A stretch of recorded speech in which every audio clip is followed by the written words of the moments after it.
Assalamualaikum warahmatullahi wabarakatuh. Selamat pagi anak-anak semua. Baiklah, pada kesempatan pagi ini kita belajar kembali daring pada mata pelajaran Mekanika Teknik kelas 10 jurusan Desain Pemodelan dan Informasi Bangunan. Pada kali ini, pembelajaran kali ini kita melanjutkan pembelajaran pada minggu yang lalu, hari Senin yang lalu. Pada subbab kali ini adalah tentang beban hidup pada atap gedung. Baiklah anak-anak sekalian, di layar monitor kamu sudah ada itu tulisan tentang beban hidup pada atap gedung. Akan saya bacakan dan akan saya terangkan. Dalam peraturan pembebanan Indonesia untuk gedung tahun 1983, beban hidup pada atap gedung meliputi beberapa berikut ini. Ada 5 kriteria yang meliputi tentang beban hidup pada atap gedung. Yang pertama, beban hidup pada bagian atap gedung yang dapat dicapai orang harus diambil minimum sebesar 100 kg per meter persegi bidang datar, seperti pada gambar di samping kanan itu. Ya, jadi pada beban hidup bagian atap gedung ya yang dapat dicapai orang ya itu diambil besarannya minimum 100 kg per meter persegi bidang datar. Itu adalah yang pertama atau yang A. Selanjutnya pada poin yang B atau yang kedua, beban terbagi rata yang diakibatkan oleh air hujan diambil sebesar 40 dikurang 0,8 alfa kilogram per meter persegi, di mana alfa adalah sudut kemiringan atap bila kurang dari 50 derajat.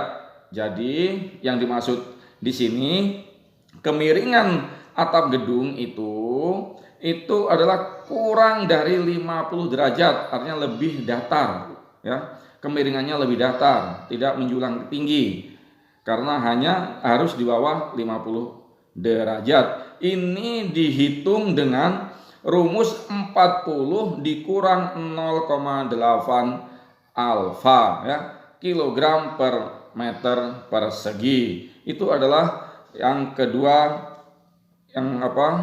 beban hidup pada atap gedung yang kedua. Sedangkan beban hidup yang ketiga atau poin yang C ya, beban terpusat untuk pekerja atau seorang pemadam kebakaran dengan peralatannya diambil sebesar minimum 100 kg.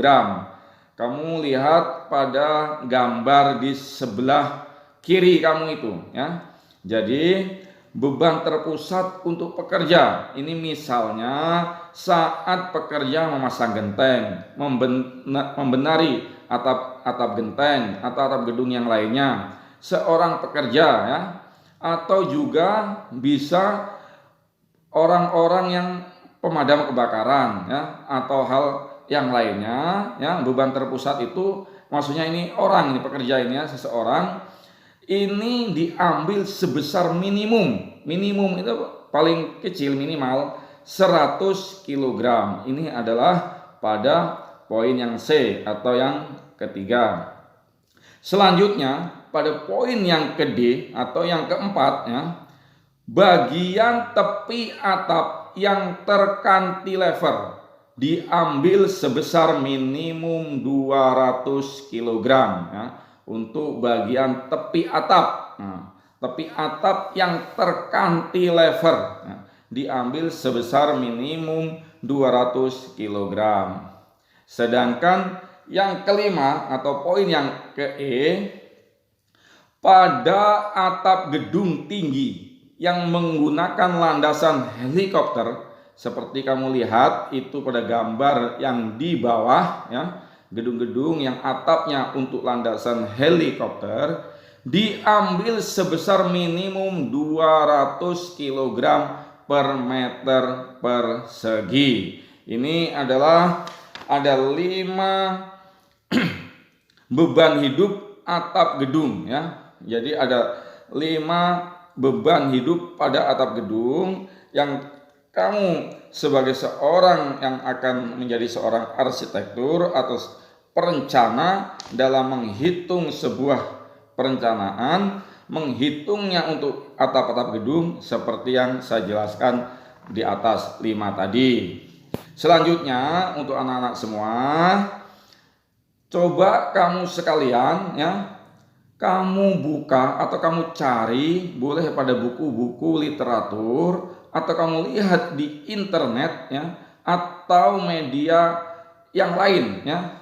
Coba kamu cari tentang beban hidup pada atap gedung ini untuk menambah wawasan kamu dan untuk menambah pembendaharaan ilmu pengetahuan kamu tentang bagaimana memprediksi, menghitung beban hidup pada atap gedung.